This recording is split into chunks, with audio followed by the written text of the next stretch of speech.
Thank you, Vice Chair Alvarado. I hope this is on. Is it working? Okay, thank you.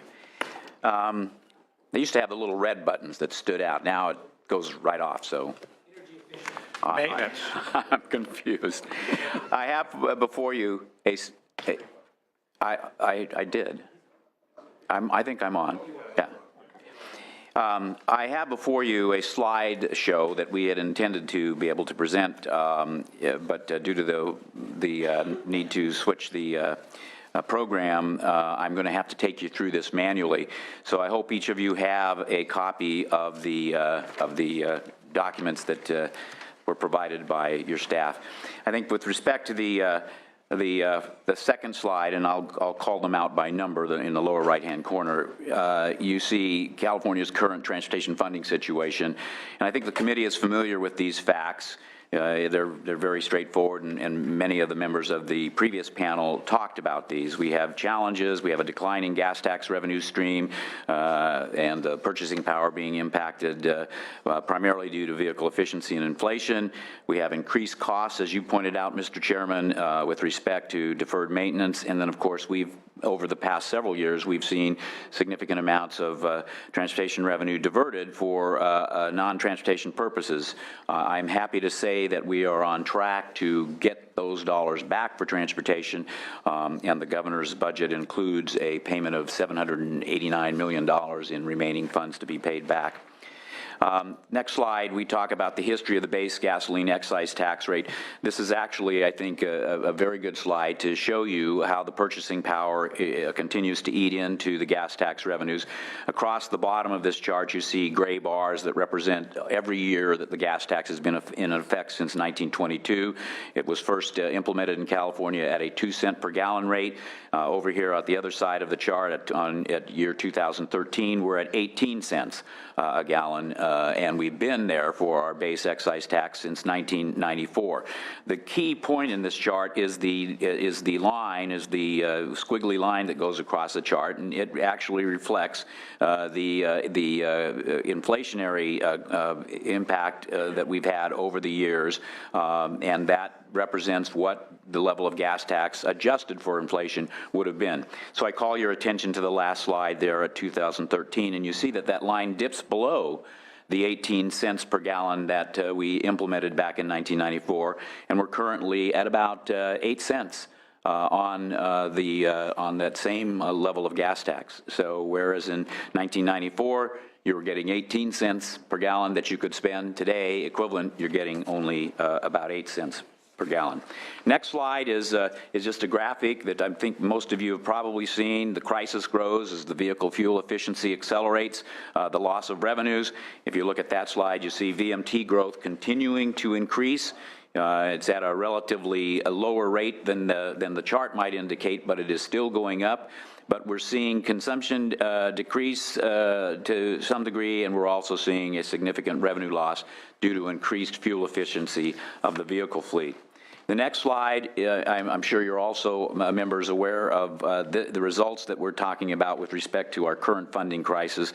And the previous panel talked about these, a $57 billion 10-year shortfall in system repairs for the existing state highway system, some $78 billion over a 10-year period for taking care of our local streets and roads. And we don't often say this, but we have a similar lack of investment in rail and transit systems, and we have higher costs due to deferred maintenance. The next slide, slide 6.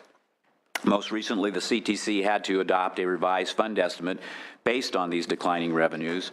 And as the slide indicates, this adjustment means a $754 million reduction in the current state transportation improvement program, which impacts our ability to provide funding for new transportation projects. And it's one of the few state vehicles we have for providing new transportation projects, which could provide additional capacity as well as some safety improvements along the way.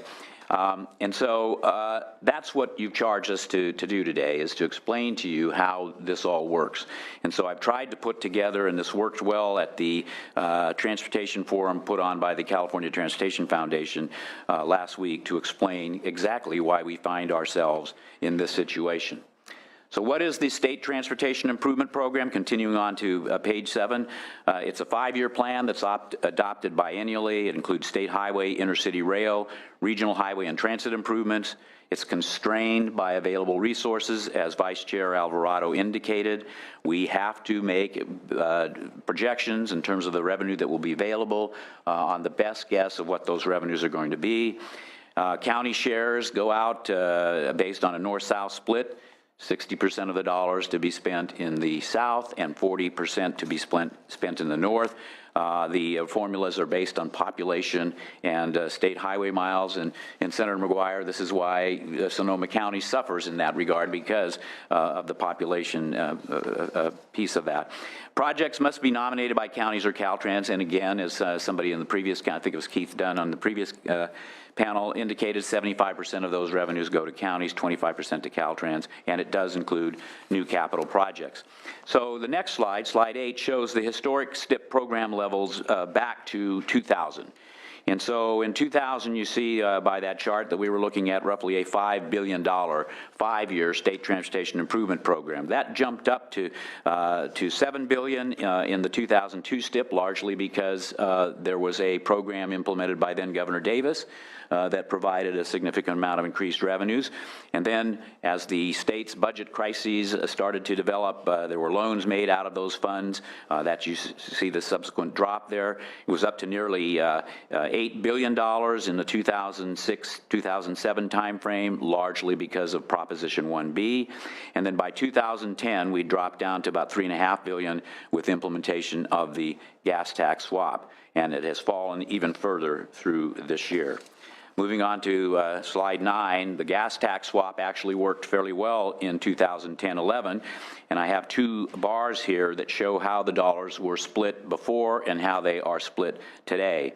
So back when the sales tax, state sales tax on gasoline was in effect, we saw an amount going to the State Transportation Improvement Program. We saw some money going to local streets and roads.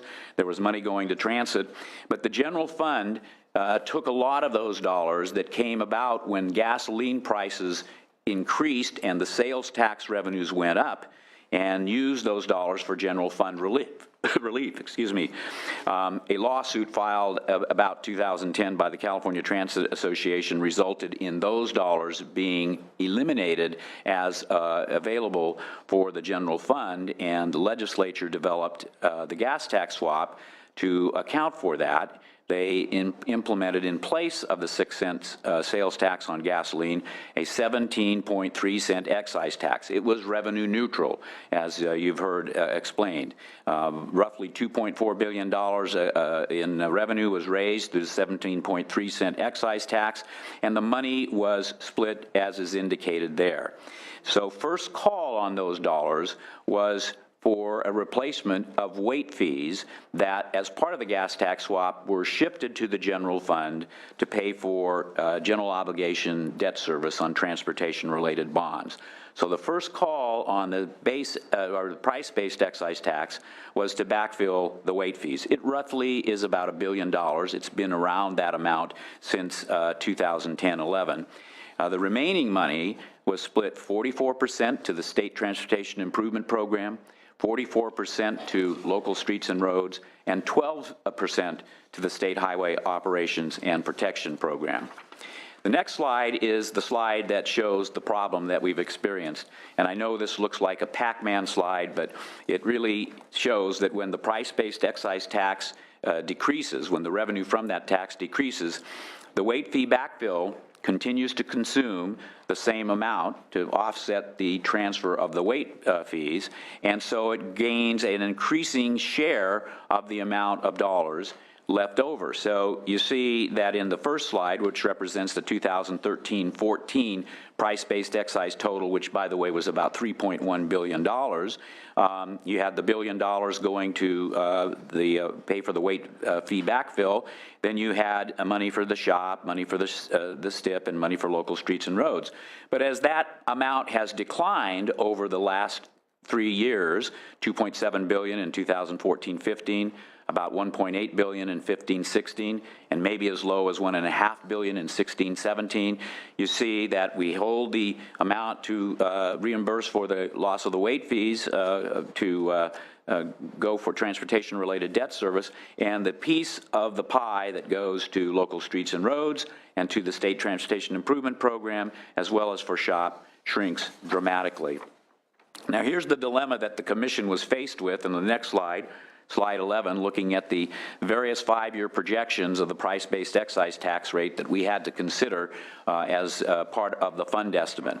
And some of these start at fairly high levels over on the left side of the chart and finish at higher levels on the right side. This is over a 5-year period. But the Commission decided that the most prudent way to go, based on what we have heard the Board of Equalization is going to do this year as they adjust the price-based excise tax, they are responsible every year to make that adjustment to maintain the revenue neutrality that was part of the gas tax swap. And they, the projections that we thought were most prudent was the orange dotted line in the middle. And there was a lot of discussion at the Commission as we considered this at our January meeting. Should we be looking at a lower projection? Should we be looking at higher projections, which would allow for more programming? I think the Commission made the right decision in terms of trying to go a middle-of-the-road route that is most directly related to what we anticipate will be available through the price-based excise tax. So if you look at the next slide, Slide 12, you see what a STIP should look like in terms of the annual funding by year. So you see here blue and orange or red bars. My staff tells me I'm colorblind, so I'll call them red. The blue or red bars, the blue is the programming, but the red is the funding capacity by year. And so that's really the important number. So in 2012, when we did our fund estimate for that State Transportation Improvement Program, we projected that we would have programming capacity, or funding capacity rather, as indicated by those red bars across those 5 years. And so the Commission was able to program along the lines of what you see there in blue to match the available funding capacity. And so that gives you a shot at what a STIP should look like. Now let's go to the same kind of chart for the 2014 STIP. Remember, the STIP is updated every 2 years. The last 3 years of the previous STIP become the first 3 years of the next State Transportation Improvement Program. And what we see here is 3 years of carryover programming from the 2012 STIP, as represented by the blue bars in those first 3 years. And then you see the funding capacity that was projected for the 2014 STIP in each of those years. You also see the funding capacity that was projected to be available in the latter 2 years of the 2014 STIP, 17-18 and 2018-19. And the yellow that you see there is the amount of projects that we were able to add to the 2014 STIP for programming as part of that document. It was $1.4 billion, $700 million per year that we were able to add to the 2012 STIP that carried over to become the 2014 STIP. Now take a look at the next slide, Slide 14, which is the annual funding of the 2016 STIP. Because of the continuing decline in the price-based excise tax revenue, and that being the primary source for the State Transportation Improvement Program, you see the program projects that carry over from the previous STIP. The last 3 years of the previous STIP become the first 2 years of the new STIP, but notice that the funding capacity has dramatically decreased because of the decline in those revenues. And so you have programming that far exceeds the amount of money available in each of the first 3 years of the STIP. So you see, we do anticipate that we will have some additional funding coming into the STIP, but when you take those excess blue bars, or the top of those blue bars in the first 3 years, and transfer them over, that capacity is eaten up in funding projects that were previously programmed. And so what that leaves is this very small amount of yellow down here of $46 million remaining to be programmed. Now this fund estimate, this chart, is based on a fund estimate that was adopted in August. That was before we heard from the Department of Finance that we were going to see a continuing drop in price-based excise tax revenues. Now let's go to the next chart, and this is going to take, we had this sort of animated for you, but I'm going to try to take you through this in words. So you see the 15-16 year, there's 6 years shown on this particular chart. The 15-16 year is the last year of the previous, or rather the 4th year of the previous STIP, and you see that we have blue, again, indicating the amount of programmed projects. The red indicates the funding capacity. So if you take the blue projects that are programmed, you see there is not sufficient capacity, not enough of the red bar there, and so you have to take what's left of the blue line in that year and move it over to the next year. It becomes yellow on this chart. So then in 16-17, you add the amount of projects that are programmed for that year in the previous STIP, and you see that we only have a very limited amount of capacity, and so the amount that has to carry over is much larger. So go to the 3rd year of shown on the chart. You have a lot of the yellow line, and you have another big chunk of blue that's added in projects that are carried over from a programming perspective, and again, you're left with very little funding capacity. So that carries over to the 18-19 year. This yellow line is getting bigger and bigger. So add the projects programmed in 18-19 in the previous STIP, and look at the funding capacity that's shown in red that we have available, and now you see a very large chunk of project work that has to be moved over to the 19-20 year.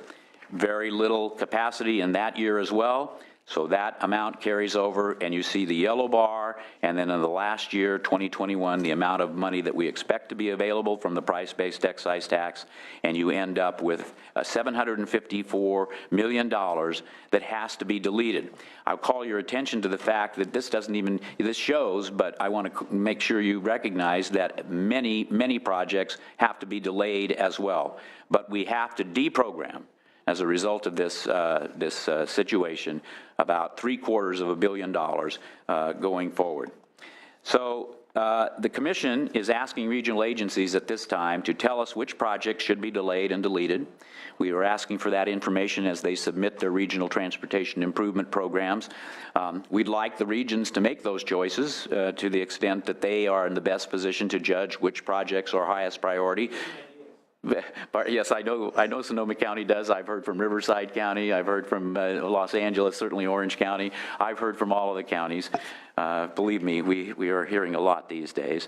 But at the end of the day, I think it's safe to say the Commission is going to have to make some very painful decisions with respect to how we proceed. We're going to post this presentation, Mr. Chairman, on our website, and we're going to maybe put some words to it and try to, so people can really understand exactly the problem and the dilemma that we're facing. This is just for the State Transportation Improvement Program. This doesn't take into account the other implications that exist with respect to the deferred maintenance at both the state and local levels, or for transit and rail projects. So somebody asked, I think it was Senator Roth asked at the beginning, what do we need to do here? I think it's safe to say we need additional revenues, but those revenues need to be accompanied by reforms. The money needs to be dedicated and protected, and we need to have accountability that will tell the public how their dollars are being spent. Can the state do this? Something similar to what's been done in the self-help counties? I believe the state can, Mr. Chairman and members, and that is the example that I would quote to you or cite to you is Proposition 1B. Those projects were dedicated specifically as approved by the voters. When they approved Proposition 1B, they were accompanied by agreements, specific project-level agreements for each project. When a sponsor went over, they had to come back and adjust what was called a baseline agreement to explain how that was done or to bring the project back in line. When they deviated from schedule, when they deviated from scope, the same thing. I think Proposition 1B, and we forwarded a copy of our report to you back in August, I think, called Promises Made, Promises Kept, Senator Bates stealing a line from Orange County, and that was really the essence of Proposition 1B, sticking to what was promised to the voters in that program. And I think if we can apply those same sorts of characteristics to any new revenue package, I think that will go a long way in terms of meeting the issues that you've cited, Senator Roth. And at this point, I'd like to turn it back over to Vice Chair Alvarado. Mr. Chairman, that completes our testimony for today, and this is not a positive situation, and the Commission regrets having to take this action. We hope that the legislature can come to some agreement on a revenue and reform package for the transportation program in the near future. Thank you, and we'll be pleased to respond to any questions.